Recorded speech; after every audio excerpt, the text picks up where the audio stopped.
It was September 18th, 2021, when the Jackson Cultural Center renovation crew began renovating the old building's basement level, and 53-year-old renovation manager Stephen Parker's breath caught when he opened the sealed wall of the basement storage beneath the old gallery section. Behind the wall was a small area that didn't appear on any plans, and on the concrete floor lay a human skeleton still wearing faded green professional clothing, with scattered tour brochures and art catalogs beside it. Within hours, DNA would confirm what the Jackson, Mississippi community had feared for 18 years. They'd finally found Rachel Davis, the beloved 21-year-old cultural center guide who vanished at her office after the private gallery closing on Tuesday evening. Her desk was organized. Visitor calendar was full. Wednesday's tour notes were ready, as if she'd simply gone home. The truth was far darker. She'd been murdered and sealed in the basement storage by someone she trusted, someone whose special collection exhibition she wanted to see, someone who'd continued managing the center for years using her memory. For 18 years, guides had given tours in the galleries directly above, never knowing their beloved colleague's body lay hidden beneath their feet. Criminal laboratory technicians examined organic materials and concrete samples found in the storage area. Sweat traces, blood stains, hair strands, evidence that had been left exactly 18 years ago. A scan began in the Mississippi State Forensic DNA Database. The result was shocking. The DNA samples pointed to a name, Michael Turner, center manager. There was another DNA on the area's walls, on concrete blocks, and on gallery equipment. Saliva traces, skin cells, sweat samples. The database gave results in 2.1 seconds.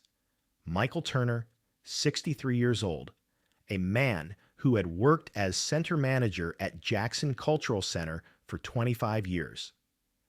DNA analyses, concrete samples, and organic materials inside the area pointed to a name Jackson had trusted for 18 years. Center manager Michael Turner. Turner had joined Rachel's search teams, supported the Davis family's theory at meetings that maybe she transferred to another museum, maybe she left for art school. He had given an interview on the local news channel, said, "Rachel was a great guide, an ambassador of our culture. I miss her so much." Now police were asking him one question. How was Rachel's body lying in your center for 18 years with your DNA, Michael? In the basement storage of Jackson Cultural Center, 9 meters below the old gallery section, behind the sealed wall, Rachel Davis's skeletal remains were found. 21 years old, a young guide dreaming of owning her own art gallery and becoming a cultural heritage preservation specialist. Silenced because the center manager wanted to show her a special Renaissance collection exhibition. Stephen Parker was an experienced renovation manager at 53 years old. He had been working on cultural building renovations throughout Mississippi and surrounding areas for 26 years. He had served on dozens of museum, art gallery, and cultural center projects. Jackson Cultural Center had opened in 1982 and had been serving the community for 39 years. The 2-story building housed art galleries, historical exhibitions, cultural event halls, and education rooms. It was Jackson's most important cultural heritage, but by 2021, the building needed serious renovation. The electrical system was outdated. The air conditioning system wasn't working. The basement had moisture issues. The new board launched a complete renovation project. Parker and his 24-person crew started work on September 13th, 2021. An 18-week project was expected. On Saturday afternoon, September 18th, 2021, Parker and his crew were working in the building's basement level. The plan was to clear old storage areas and install a modern climate control system. At 4:15 p.m., the crew reached the wall section of the basement storage beneath the old gallery section. The wall was made of thick concrete, approximately 14 inches thick. According to architectural plans, There should only be empty space behind this wall. Parker began hitting the wall with a sledgehammer. First strike. The concrete cracked slightly. Second strike. The crack widened. Third strike. A hole formed. Parker shined his light through the hole. What he saw froze his blood. A small area, about 5 feet wide, 6 feet long, and on the floor, a skeleton. Green professional clothing, brochures, catalogs. Parker backed away, his heart racing. He called to his crew. Everyone step back. I'm calling the police. Now. The Jackson Police Department arrived at the scene at 4:47 p.m. 3 patrol cars came first, followed by Detective Robert Martinez's unmarked vehicle.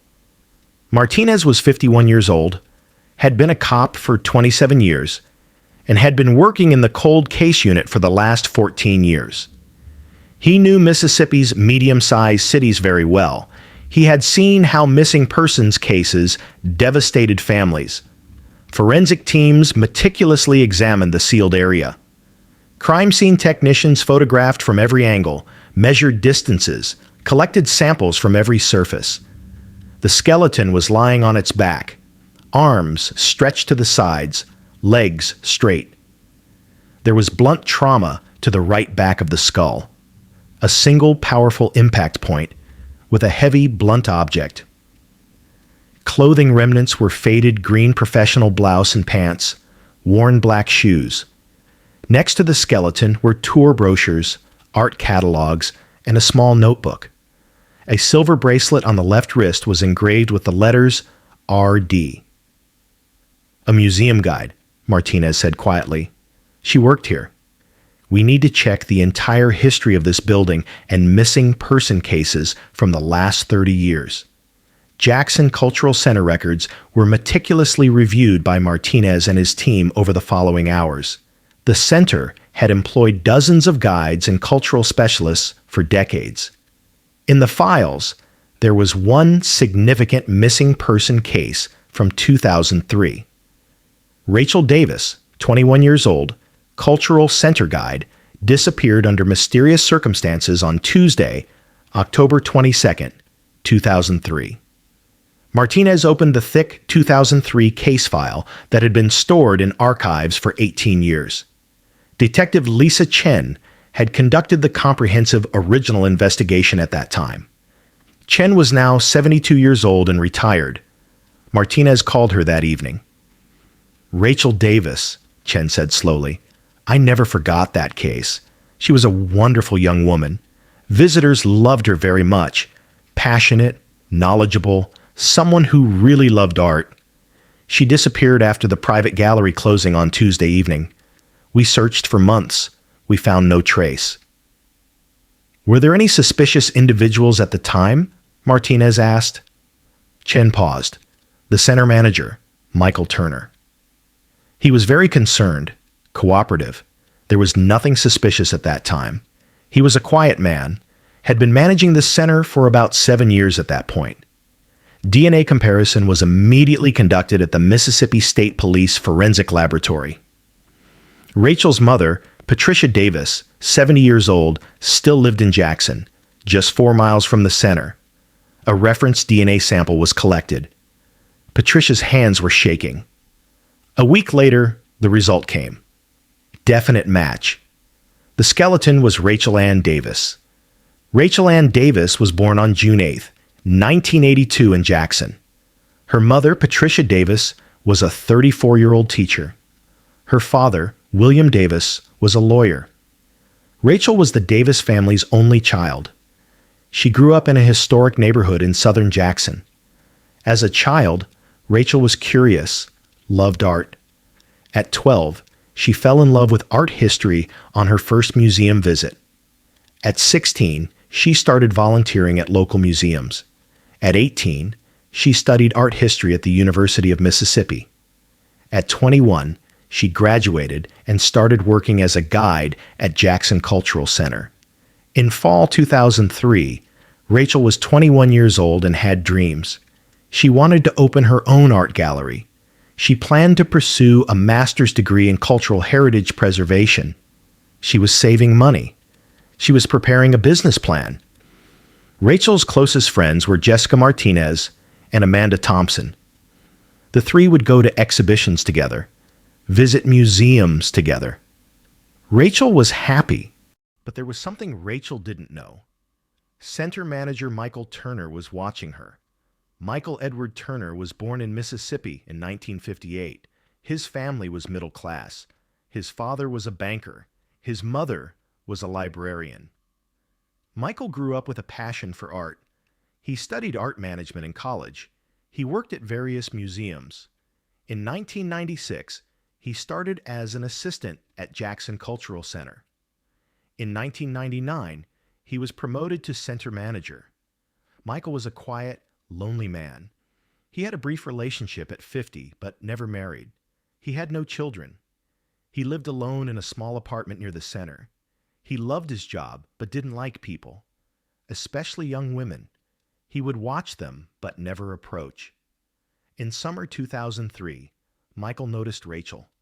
She would come every day, give tours. Michael would watch her. Rachel was beautiful, passionate, loved art very much. Michael became obsessed with her. Every day he would wait for Rachel to come. He knew which tours she gave. He knew when she took breaks. He knew when she was alone. Tuesday, October 22nd, 2003 was a cold fall day in Jackson. The weather was cool, windy. Rachel woke at 9 a.m. as usual. Today was the private gallery closing. She put on her green professional clothes, tied her hair in a bun, prepared her briefcase. Patricia was making breakfast. "Good morning, sweetheart," said Patricia. "Good morning, Mom. Today is the special event. Special guests coming for the Renaissance exhibition. It'll be great." Rachel drank a glass of coffee, ate fruit.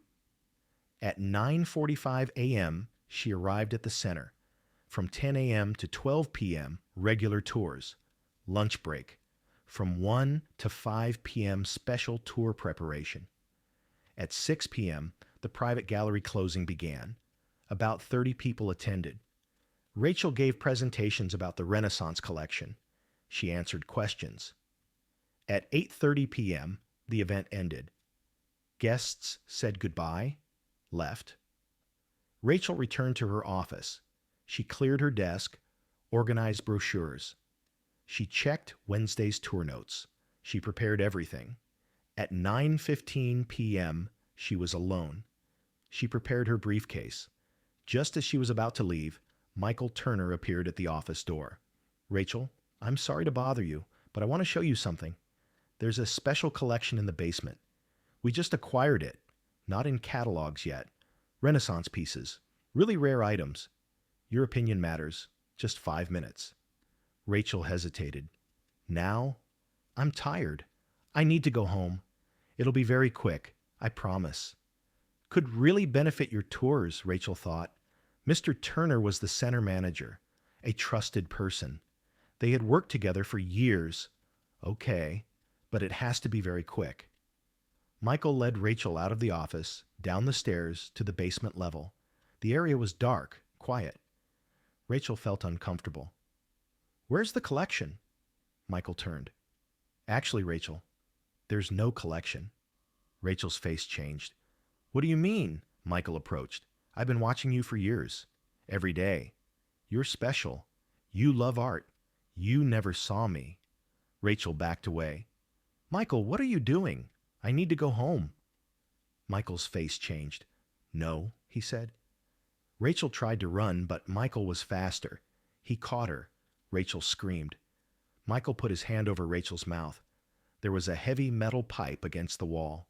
Michael grabbed it and struck Rachel's head. Rachel fell to the ground. Michael backed away. He was out of breath. What had he done? Michael looked around. No one was there. He dragged Rachel's body into the small basement area. Then he found concrete blocks, mortar to build a wall. He worked all night long. By 6 a.m., the wall was complete. Michael went up to Rachel's office. He left everything organized. He cleared the desk. Then he left the building. Patricia Davis began to worry at 10:45 p.m. The event had ended at 8:30. Rachel always came home at 10 p.m. Patricia called Rachel. The phone rang, but there was no answer. Patricia called again. Still no answer. At 11:30 p.m., Patricia drove to the center. Rachel's car wasn't in the parking lot. Patricia ran to the lobby. No one was there. Michael Turner was sitting in the office. "Where's my daughter?" "Rachel Davis. Guide." Michael stood up. "I don't know. The event ended at 8:30. She probably went home. Her car isn't here. Is she in her office? Let's check." Michael opened the office. It was empty, but everything was organized. The desk was clear. Brochures were organized, but Rachel wasn't there. Patricia called the police. The Jackson Police Department took the missing person report. Detective Chen took the case. The center was searched. Rachel's office was examined. Everything was normal, but Rachel wasn't there. Chen questioned Michael Turner. "Did you see Rachel?" "Yes, detective. I saw her going to her office after the event." "Did you talk to her?" "No, I just said good night." "Did she seem normal?" "Yes, she was tired, but fine." "Great event." Chen took notes. Michael seemed calm. Days became weeks. Search teams scanned Jackson. The FBI joined. No trace was found. The case went cold. Years passed. Michael Turner continued his life. Every year, a memorial service was held for Rachel. Michael always attended. In 2021, when Stephen Parker broke through that wall, everything changed. Detective Martinez worked with genetic genealogy specialist Dr. Emily Wang. A DNA profile was created. 3 weeks later, a match came. Michael Turner. October 2nd, 2021, 6 a.m. Martinez came to Michael Turner's house. Michael opened the door. He was 63 years old. "Michael Turner, you're under arrest in connection with the murder of Rachel Davis." Michael bowed his head. 18 years, he whispered. At the station, Michael confessed. He told everything about that Tuesday evening. "Why?" Martinez asked. Michael was silent. "She didn't see me. She loved art. She never looked at me." The trial began in November 2021. Michael was charged with first-degree murder. The jury decided. Guilty. The judge announced the sentence. Life in prison. Patricia Davis spoke. "My daughter was 21 years old. Michael Turner took her from me. He lied for 18 years. Jackson Cultural Center reopened. Rachel Davis Memorial Gallery. Bronze plaque. Rachel Ann Davis, 1982 to 2003. Her dreams were stolen, but her memory lives on." If this story moved you, please subscribe and hit the like button. Every subscription helps us continue investigating cold cases that families are still waiting to solve. Drop a comment telling us where you're watching from and which unsolved case you'd like us to cover.